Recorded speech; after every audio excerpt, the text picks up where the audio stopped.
Assalamualaikum warahmatullahi wabarakatuh. Apa kabar sobat-sobat semuanya? Oke, mari kita lanjutkan saja ceritanya. Bab 875 sampai bab 876. Bab 875 Hu Sueyao diintimidasi. Di pesawat yang terbang dari Ningjiang ke Chuzhou, Ji Fei dan Qi Yuan sedang duduk di kabin depan pesawat. Keduanya duduk berdekatan dan mulai tidur dengan sempurna begitu mereka naik pesawat. Perjalanan mereka ke Chuzhou bukan untuk bepergian, tetapi untuk membunuh orang. Ji Fei telah memberitahu Bai Song untuk bertanggung jawab mengumpulkan informasi tentang aliansi seni bela diri. Tercabut. Chuzhou hanyalah permulaan. Jadi dia secara alami harus menjaga energinya dan menggunakan sikap paling kejam untuk menyapu seluruh aliansi seni bela diri kerajaan naga, dan bahkan Aula naga di belakangnya. Cedera Qi Yuan pulih kemarin, tapi tidak ada masalah dan dia tidak perlu tidur. Tetapi ketika saya melihat Ji Fei tidur, saya berpikir bahwa dia dan Li Ruoxi baru saja menikah, dan mereka pacaran lagi hari ini. Saya kira dia tidak mendapatkan istirahat yang baik tadi malam, jadi dia tidak mengganggunya. Saat keduanya sedang tidur nyenyak, tiba-tiba terjadi pertengkaran di depan Tou Chang. "Lepaskan tanganmu atau aku akan memanggil polisi." Suara tajam wanita itu terdengar di dalam pesawat. Mata Ji Fei tiba-tiba terbuka, mendengar suara yang sangat familiar. Bukankah ini suara Hu Sueyao? Qi Yuan juga mendengarnya dan dengan cepat membuka matanya dan menatap Ji Fei. Ji Fei melambaikan tangannya, tetapi matanya tertuju pada Hu Sueyao, yang berdiri dari kursi di depannya. Mengenakan gaun putih panjang, rambutnya diikat ke belakang dengan santai, dan tubuhnya terlihat jelas lebih kurus. Namun, dia gemetaran tanpa henti saat ini, menatap kursi di sebelahnya. Pada saat ini, tawa lembut seorang wanita datang dari sisi lain lorong Hu Sueyao. "Sueyao, ada apa denganmu? Mungkinkah kamu merayu Tuan Xiong dan sekarang kamu ingin berpura-pura tidak bersalah?" Suara wanita itu menawan dan penuh pesona. Jalan keluarnya adalah menuangkan air kotor ke Hu Sueyao. Tubuh halus Hu Sueyao bergetar lagi dan dia tampak semakin marah. "Wang Xin, apa yang kamu bicarakan? Bagaimana aku bisa jatuh cinta dengan sampah seperti Xiong Tianfeng?" "Oh," Wang Xin terkekeh, "siapa yang tahu, baru saja kamu harus bertukar tempat duduk dengan saya dan duduk di dekat jendela. Bukankah itu untuk mendekati Tuan Muda Xiong dan merayu Tuan Muda Xiong?" Kamu kasar sekali. Aku hanya ingin melihat pemandangan di luar dan mengambil beberapa foto." "Ceka-ceka," Wang Xin mendecahkan lidahnya. "Hu Sueyao, kamu tidak berani melakukannya, bukan? Siapa yang percaya hal-hal seperti mengambil foto atau melihat pemandangan untuk membodohi anak-anak? Apakah kamu percaya?" Setelah Wang Xin selesai berbicara, dia melihat yang lain dan bertanya. Orang-orang yang duduk di sekitar menggelengkan kepala pada saat yang sama, menunjukkan ketidakpercayaan. Kalian, oke, saya ingin mengganti tempat duduk saya." Wang Xin mencibir, "Anda dapat mengubahnya jika Anda mau. Menurut Anda siapa itu?" Dan teriakan yang baru saja Anda buat adalah gambaran dari karakter Tuan Xiong. Di mana Anda ingin Tuan Xiong meletakkan wajahnya? Apa akankah kamu lakukan pada Tuan Xiong di masa depan? Dia bertanya sambil mencibir, penuh penghinaan. "Saya tidak terlalu peduli. Saya hanya ingin mengubahnya kembali."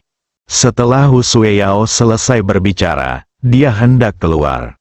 Pada saat ini, Xiong Tianfeng, yang selama ini diam, tiba-tiba berkata, "Sueyao, masalah tadi belum terselesaikan. Jika kamu keluar sekarang, apa yang akan dipikirkan oleh orang-orang yang tidak tahu bahwa aku telah melakukannya, kamu di masa depan?" Nada suaranya tenang dan lembut, membuatnya tampak sangat sopan. Mendengus, Hu Sueyao mendengus marah. kamu tahu apa yang baru saja kamu lakukan? Memikirkan tangan Xiong Tianfeng di kakinya membuatnya ingin muntah. Dia ingin menjadi murni dan menunggu Ji Fei. Xiong Tianfeng mengangkat tangannya dan menyentuh kepalanya yang dicukur, dan bertanya sambil tersenyum, "Sui Yao, apa yang baru saja aku lakukan? Aku bahkan tidak tahu. Bisakah kamu memberitahuku?" Ini adalah pertama kalinya Hu Sui Yao melihat orang yang tidak tahu malu, dan matanya merah karena marah. Baru saja ketika dia sedang tidur, dia tiba-tiba merasakan panas datang dari kakinya, dan kemudian dia melihat tangan Xiong Tianfeng menyentuhnya, dan itu benar, masih bergerak ke atas. Jika dia tidak bereaksi keras dan langsung berdiri, tidak ada yang tahu tindakan keji seperti apa yang akan dilakukan Xiong Tianfeng.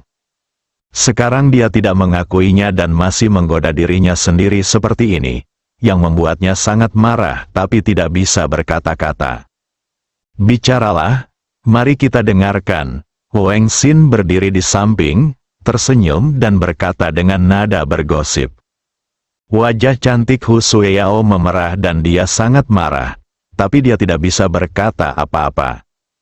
Xiong Tianfeng yakin Hu Sui Yao tidak berani mengatakan apapun, jadi dia mengangkat tangan yang baru saja menyentuh Hu Sui Yao, meletakkannya di bawah hidungnya, menarik napas dalam-dalam, lalu menutup matanya, dengan ekspresi mabuk di wajahnya. Senyuman di sudut mulutnya penuh nafsu dan kejahatan. Hu Sui Yao merasa paru-parunya akan meledak karena amarah. Ini adalah provokasi telanjang dan penghinaan terhadap dirinya sendiri. "Keluarkan aku." Dia hanya ingin menjauh dari Xiong Tianfeng sekarang. Xiong Tianfeng sedikit tidak senang dengan sikap Hu Sui Yao. "Hu Sui Yao, jangan berpura-pura sombong. Siapa yang tidak tahu kalau kamu ditahan oleh seseorang di Ningjiang?" Wang Xin langsung mencibir dan berkata, "Benar, kamu pindah beberapa hari. Lalu pindah lagi, kamu mungkin bosan dipermainkan, jadi kamu mengusirnya, kan? Kamu harus menontonnya saat kamu mengaturnya. Buatlah lengkungan peringatan untuk wanita jalang itu. Lihatlah tingkah lakumu sendiri." Setelah mengatakan itu, dia melirik Xiong Tianfeng dengan senyuman tersanjung di wajahnya. Xiong Tianfeng mengangguk, sangat puas. Menurutnya, penampilan Wang Xin paling sempurna. Itu membuat Hu Sui Yao merasa malu dan kehilangan harga dirinya. Paru-paru Hu Sui Yao hampir meledak karena amarah. Dia menyukai Ji Fei, tapi tidak punya kesempatan. Kemudian, dia pindah untuk tinggal bersama Chen Ya. Tanpa diduga, dia dikatakan lelah dipermainkan. Kemarahannya melonjak, dan dia segera mendorong Xiong Tianfeng menjauh.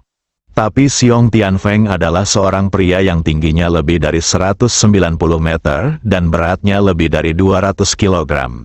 Bagaimana Hu Sui Yao bisa didorong oleh seorang wanita? Sebaliknya Xiong Tianfeng langsung memeluk Hu Sui Yao dalam pelukannya. Qi Yuan hendak berdiri, tetapi Ji Fei menghentikannya, ingin melihat bagaimana Xiong Tianfeng bisa bertindak terlalu jauh.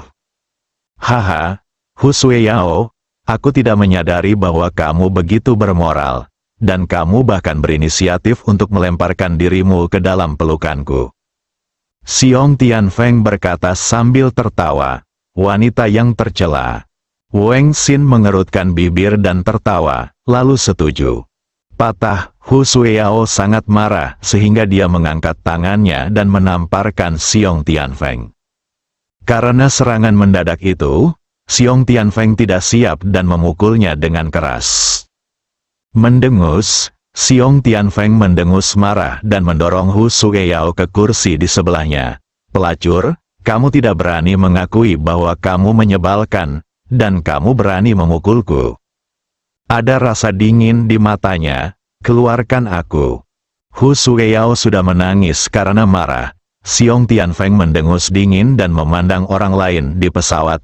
"Nama saya Xiong Tianfeng. Xiong Hai, pemimpin Liga Seni Bela Diri Chuzhou, adalah ayah saya. Dengan tuan muda seperti saya, berapa banyak wanita yang ingin melempar diri mereka ke dalam pelukanku. Kata-kata itu disampaikan kepada Hu Sueyao, tetapi disampaikan kepada semua orang yang hadir. Adegan itu segera menjadi sunyi, dan kemudian banyak wanita memandang ke arah Hu Sueyao. Tuan Muda Xiong adalah orang terkenal di Chuzhou. Saya tidak tahu berapa banyak wanita yang ingin agar Tuan Muda Xiong beruntung. Anda mempermalukan Tuan Xiong dengan berbicara seperti ini. Berhati-hatilah agar wanita di kota Chuzhou memperlakukan Anda sebagai musuh publik. Begini saja, jika bukan karena Anda, kami semua pasti ingin duduk di sebelah Tuan Xiong sekarang. Hu Sueyao, Bab 876 Kekuatan Keluarga Xiong. Dia tidak pernah berpikir bahwa Xiong Tianfeng akan dipuji oleh begitu banyak orang karena sikapnya yang tidak tahu malu. Siapapun di antara kalian yang mau bisa datang, aku ingin keluar sekarang. Hu Sueyao terus bertahan dan berdiri kembali. Kamu boleh keluar jika kamu mau.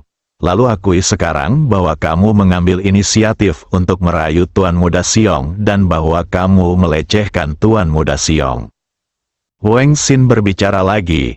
Ya, Tuan Xiong diganggu oleh Anda. Anda harus mengakui ini. Orang-orang di pesawat yang menyukai Xiong Tianfeng semuanya angkat bicara, menunjukkan wajah jelek mereka. Hu Sueyao terkejut. Dia tidak menyangka orang-orang bisa begitu tidak tahu malu, dan dia tidak menyangka pihak lain akan begitu tidak tahu malu. Bibir Xiong Tianfeng dipenuhi dengan senyuman puas. Dia sangat bahagia sekarang. Dia dan Hu Sueyao adalah teman sekelas. Keduanya belajar di Universitas Kedokteran Ningjiang, dan mereka telah lama diidam-idamkan oleh Hu Sueyao. Kali ini, dia mengundang beberapa teman sekelasnya untuk mengunjungi Chuzhou. Dia ingin melihat pemandangan indah di Chuzhou dan dedaunan musim gugur di Chuzhou. Jadi dia secara khusus meminta Wang Xin untuk mengundang Hu Sueyao. Tujuannya adalah mencari kesempatan untuk menyingkirkan Hu Sueyao. Menurutnya, yang paling dipedulikan seorang wanita adalah yang pertama kali hektar tanah di Chuzhou. Sadarilah di darat. Selain itu, dia sudah berencana untuk mengambil foto dan video secara langsung sebagai ancaman untuk mengontrol sepenuhnya Hu Sueyao. Jika Anda berani menolak, biarkan orang lain bermain dengannya. Wang Xin dan Xiong Tianfeng adalah teman tidur. Jadi mereka secara alami memahami pikirannya dan sangat bersedia membantu, jadi mereka mengundang Hu Sueyao. Hu Sueyao langsung menolak pada awalnya. Tetapi Wang Xin mengundangnya setiap hari, dan bahkan mengundang teman sekelas lainnya untuk tujuan ini. Ketika Hu Sueyao melihat siswa lain berjalan bersamanya, dia mengira itu adalah undangan yang tulus, jadi dia melepaskan kewaspadaannya dan setuju. Setelah itu, semua orang membentuk kelompok untuk merencanakan masalah ini bersama-sama. Xiong Tianfeng berperilaku sangat rendah hati dalam kelompok, yang membuat Hu Sueyao kurang defensif. Saat dia naik pesawat hari ini, dia ingin duduk di dekat jendela dan melihat pemandangan di luar jendela. Karena ini adalah kebiasaannya, sejak Ji Fei diculik dan menyelamatkan keluarga mereka, dia suka duduk di dekat jendela setiap kali naik pesawat dan melihat langit biru dan awan putih di luar jendela. Di matanya, Ji Fei adalah naga yang terbang di langit dan pangeran menawan yang jatuh dari langit. Dia berharap dapat bertemu lagi dan berjalan ke dalam hati Ji Fei. Wang Xin langsung menyetujuinya, dan Xiong Tianfeng diam-diam merasa senang. Ini adalah hal yang baik karena Yuer berinisiatif untuk mengantarkannya ke rumahnya. Pada awalnya, Xiong Tianfeng tidak menunjukkan ambisi apapun, tetapi kemudian dia melihat Hu Sueyao tertidur, dengan senyuman di wajahnya yang lembut, seperti kecantikan tidur yang cantik. Kemudian ketika dia melihat betisnya terlihat di bawah roknya, yang seputih batu giok, dia secara alami merasa bernafsu dan mengangkat tangannya untuk menyentuhnya. Mengenai ketahuan, dia benar-benar tidak menganggapnya serius. Baginya, bermain dengan wanita itu seperti berganti pakaian. Bahkan jika dia benar-benar jatuh cinta, tidak ada yang berani menjadi musuhnya di kota Chuzhou, dan tidak ada yang berani menangkapnya dari aliansi seni bela diri. Saya tidak tahu berapa banyak pejabat yang ingin menjilatnya. Sekarang, Hu Sueyao bereaksi keras, tetapi bukankah mereka yang mengetahui identitasnya mulai menyukainya? Hal ini membuatnya semakin percaya diri, dan dia bahkan memiliki keinginan untuk membunuh Hu Sueyao langsung di sini. Saat ini, dipukuli, ada kemarahan. Semua orang keluar untuk memarahi Hu Sueyao dan meminta permintaan maaf. Tidak ada cara untuk lepas dari telapak tanganku. Hu Sueyao menggigit bibirnya begitu keras hingga mengeluarkan darah, tapi dia masih menggelengkan kepalanya. Dia tidak akan meminta maaf. Saya tidak akan pernah meminta maaf kepada binatang ini. Mendengus, Hu Sueyao, jika kamu tidak meminta maaf, maka ketika kamu tiba di kota Chuzhou, kamu dapat menghabiskan satu malam bersama Tuan Muda Xiong sebagai permintaan maaf kepada Tuan Muda Xiong. Wang Xin mulai memberikan tekanan. Mimpi, aku tidak akan setuju meskipun aku mati. Bagaimana Hu Sueyao yang pemarah bisa setuju? Xiong Tianfeng merasa dia benar-benar kehilangan muka, dan amarahnya mulai meningkat. Hu Sueyao, jangan malu-malu, biar ku beritahu, jika aku mengaitkan jariku sekarang, seseorang akan segera melemparkan dirinya ke pelukanku. Mereka tertarik padamu untuk memberimu wajah. Mimpi, aku tidak tahu bagaimana melakukan itu. Hu Sueyao melanjutkan, Tuan Xiong, apakah Anda membutuhkan seorang wanita? Saya bersedia. Saya Xiaoran, Ketua Perusahaan Perdagangan Luar Negeri Chuzhou Xinfa. Seorang wanita dengan wajah penusuk dengan pakaian centil dan menawan berdiri, memandang Xiong Tianfeng dan berkata. Pada saat yang sama, matanya menyapu wajah Hu Sueyao, menunjukkan ekspresi mengejek dan meremehkan, menyiratkan bahwa dia bodoh. Xiong Tianfeng merasa sangat bangga. Xiaoran, aku ingat namamu, tolong sebutkan padaku di masa depan. Wajah Xiaoran penuh dengan keterkejutan, dan dia mengangkat tangannya untuk menutup mulutnya, menunjukkan keterkejutan yang dalam, dan matanya bersinar. Mendapatkan janji ini dari Xiong Tianfeng seperti mendapatkan jimat di kota Chuzhou. Aliansi seni bela diri kota Chuzhou adalah payung pelindung terbesar, dan semua kekuatan di dunia bawah tanah akan gemetar. Aku juga melakukannya, wanita lain yang melihat manfaatnya juga mulai berteriak. Aku juga melakukannya, bahkan wanita dengan perut buncit pun berdiri. Hal ini membuat Xiong Tianfeng merasa sangat sedih, bahkan jika dia tidak benar-benar pergi tidur, pesonanya terlihat sepenuhnya. Hu Sueyao, apakah kamu percaya kali ini? Kamu sengaja melecehkanku. Kamu sengaja menjebakku. Hu Sueyao menitikkan air mata. Melihat para wanita yang berebut untuk pertama kalinya, rasanya seperti melihat sekelompok orang bodoh, lebih seperti melihat lelucon yang tak ada habisnya. Sangat tercela, Xiong Tianfeng, aku tidak akan mengakuinya bahkan sampai mati. Setelah Hu Sueyao selesai berbicara, dia berusaha keras untuk mendorong Xiong Tianfeng menjauh lagi. Aku akan memberitahumu pria seperti apa aku, Xiong Tianfeng, jika kamu tidak perlu minum anggur sebagai hukumannya. Xiong Tianfeng marah dan hendak bergegas menuju Hu Sueyao. Namun dia tiba-tiba merasa seolah-olah tubuhnya tertiup angin, dan dia semakin menjauh dari Hu Sueyao. Wang Xin dan orang lain di sebelahnya ketakutan. Qi Yuan di depannya seperti seorang pembunuh berdarah dingin, mengangkat Xiong Tianfeng ke atas kepalanya. Jenazah dengan berat lebih dari 200 kg dan tinggi lebih dari 1,90 meter diangkat seperti ini, dan masih diangkat sangat tinggi. Bagaimana mungkin? Tak terbayangkan, namun, itu kebenarannya. Melihat Xiong Tianfeng lagi, Wajahnya pucat dan dia tidak bisa mengucapkan sepatah kata pun. Dia terus menendang dan mencakar udara dengan kaki dan tangannya, terlihat sangat cemas dan takut. Hu Sueyao sudah putus asa. Dia lebih baik mati daripada menyerah. Tapi dia terkejut ketika dia tiba-tiba melihat pemandangan di depannya. Ketika dia melihat itu adalah Qi Yuan. Matanya dipenuhi dengan keterkejutan. Dan kemudian dia dengan cepat melihat sekeliling. Ji Fei sepertinya tahu apa yang dia pikirkan dan sudah berdiri. Ketika Hu Sueyao melihat Ji Fei, dia menangis dan berlari menuju Ji Fei. Bersambung.